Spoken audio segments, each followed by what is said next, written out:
En esta oportunidad quería hacer un video destacando las múltiples oportunidades donde Cyclops, Scott Summers, el líder del grupo, fue dañado en su caracterización durante la publicación de la historieta, ya sea por algún edicto editorial o por la llegada de diferentes autores quienes, a favor de sus historias, dañaron el seguimiento colectivo del personaje. Primero nos tenemos que remitir al primer número de la colección, el ya clásico Uncanny X-Men, escrito por ni más ni menos que Stan Lee, donde se nos presentaba al quinteto de adolescentes con poderes, siendo Scott Summers Cyclops, Jean Grey, el Ángel, la Bestia y Iceman. Esta publicación se extendió sin mayores diferencias por más o menos 60 números, hasta que fue dado de baja por las pocas ventas. A los 5 años más o menos se relanza en el hecho conocido como Second Genesis, en un especial llamado Giant Size X-Men número 1, donde este grupo de mutantes va a una misteriosa isla en mitad del océano, que descubriremos que es la hoy muy nombrada Krakoa, y de la que solo logra escapar Cyclops, quedando los otros 4 como rehenes. Es ahí cuando el profesor Javier activa un protocolo de emergencia reclutando, a diferencia de como había hecho antes, a mutantes ya adultos y con experiencia provenientes de diferentes partes del mundo. Es ahí donde se nos introduce a los que hoy son íconos de la historieta mundial directamente, no solo de los X-Men. Tal es el caso de Wolverine, Storm, Nightcrawler, Colossus. Con este grupo de adultos, Cyclops regresa y logra rescatar a sus amigos. Sin embargo, después de esto, quienes fueron capturados deciden retirarse de la alineación de la Patrulla X, quedando Cíclope como líder de este grupo bastante más conflictivo, donde ya no se trataba de obedientes estudiantes, sino que eran personas muy distintas entre sí y con posturas críticas a veces a los lineamientos de Javier.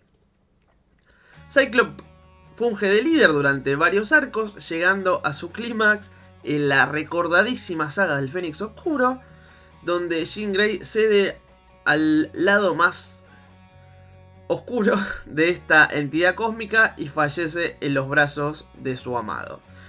Esto es un punto de inflexión para Scott Summers, quien se aleja del grupo después de este trauma, de esta tragedia, pero lejos de perderle el rastro, seguimos sus desventuras por caminos alejados del grupo principal, en un momento encontrándose con una mujer exactamente igual a Jean, es decir, una pelirroja voluptuosa, llamada Madeleine Pior, quien era piloto en una empresa familiar donde trabajaba Scott. El plan de Claremont era bastante evidente y era darle un final feliz al personaje. Él ya veía que Scott había dado todo lo que tenía para ofrecer en las historietas y dijo, bueno, vamos a retirarlo dándole un poquito de felicidad. Eventualmente, cuando ocurriera algo muy importante, podría volver, pero ya no se lo desarrollaría tanto como personaje y se mantendría al margen del grupo, viviendo, si no me falla la memoria, en Alaska. Por ese entonces, los cómics de X-Men de Claremont vendían muy bien. Probablemente era lo que más vendía dentro de la editorial junto con Spider-Man, cosa que se mantendría por lo menos hasta los años 90.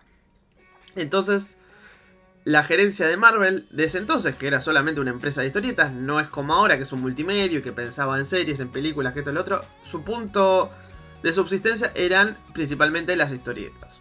Dice, loco, X-Men está vendiendo un montón de plata. ¿Por qué estamos haciendo que no sacamos más series? Entonces es ahí donde se decide hacer una serie hermana llamada X-Factor, compuesta por los 5 mutantes originales.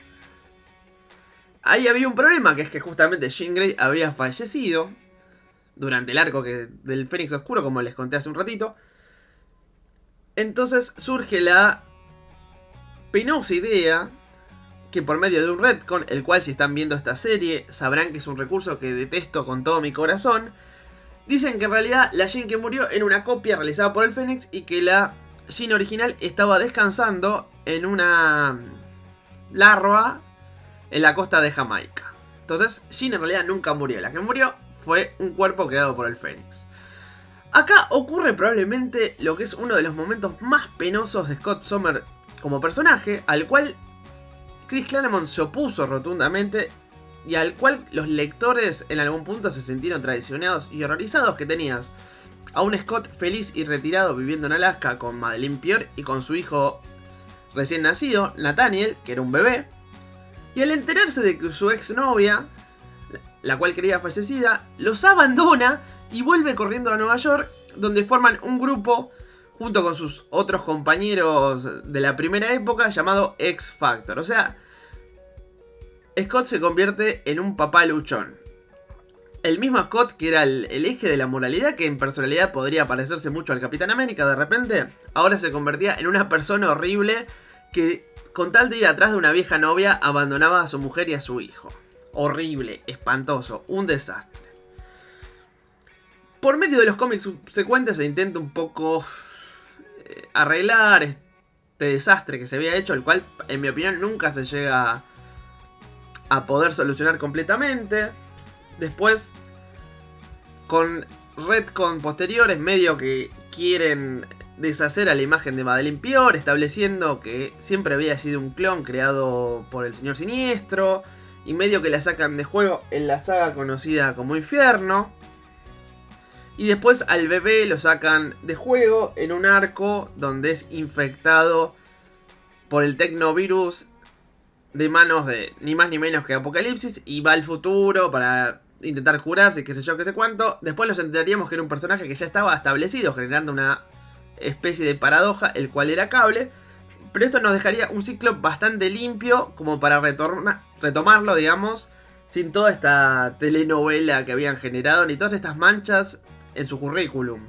Y es así como llegamos a finales de los 80 y principios de los 90, cuando X Factor se vuelve a fundir con la Patrulla X, y tenemos la tan recordada etapa de Jim Lee, que adaptó los dibujos animados que están teniendo su revival por estos días.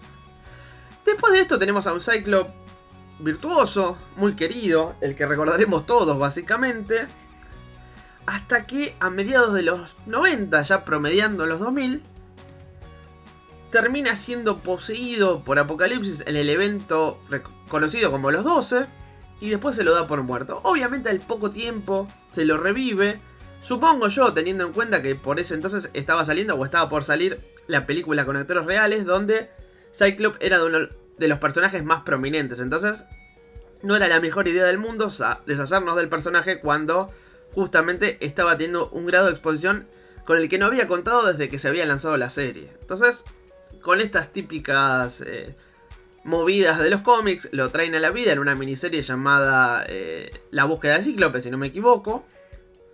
Y después incluso se le da un look muy distintivo muy distintivo, parecido al de las películas, con esa campera de cuero negro, qué sé yo. Digamos, la idea es que el público lo relacione con su versión live action. Acá llegamos a la segunda debacle del personaje, ocurrida con el lanzamiento posterior a este regreso, que tiene la serie bajo el nombre de New X-Men, guionada por el famosísimo Grant Morrison, el cual desarrollé, si no me equivoco, en uno de los últimos videos.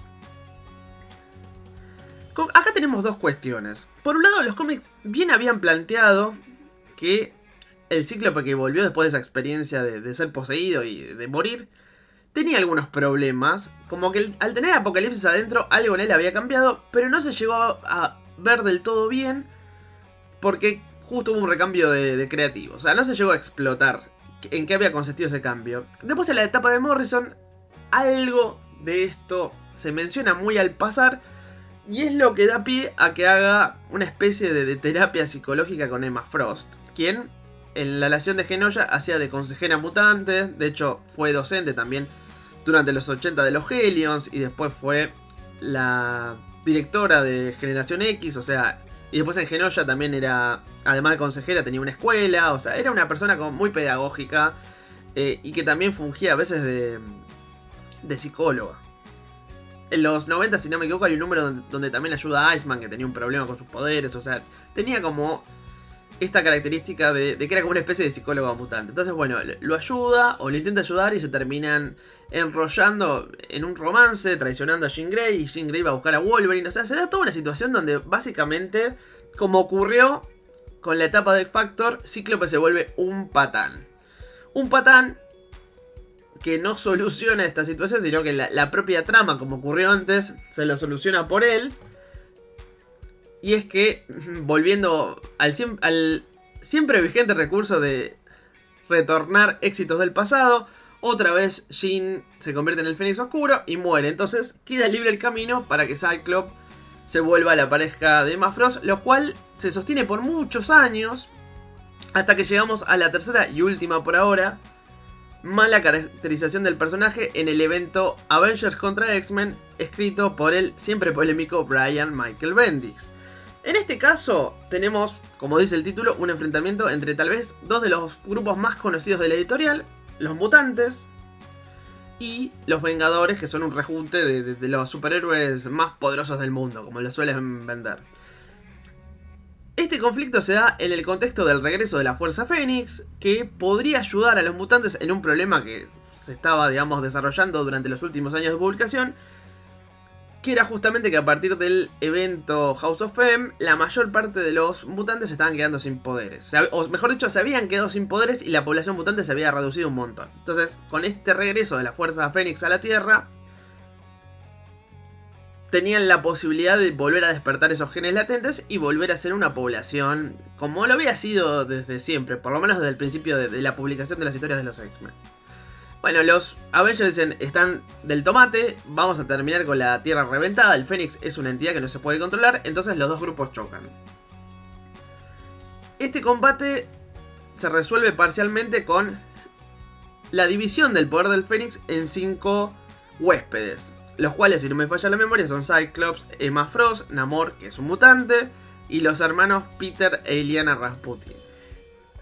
De acá en más hay una seguidilla de capítulos donde tenemos como una especie de coalición de mutantes que no están de acuerdo con este quinteto de Fénix y de los Avengers uniéndose contra esta dictadura de los 5 Fénix, y donde cada vez que uno cae los poderes transfieren a los que quedan, terminando en dos hechos sumamente bochornosos, los cuales son Scott traicionando a Emma Frost para quedarse con su poder, y después en la batalla final Scott asesinando al profesor Javier, que le quería poner un parate.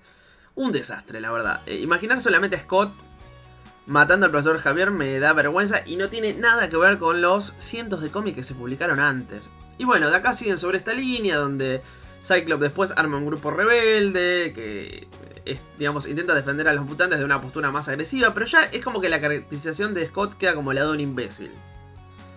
Hasta que hubo un relanzamiento nuevamente de los títulos años después, lo que conocemos como la era Krakoa, que viene de la mano de Jonathan Hickman, y donde otra vez por lo menos se intenta hacer un tabula rasa y mostrarnos al Scott que tanto quisimos durante los 60, parte de los 70 y parte de los 80, y durante los años 90.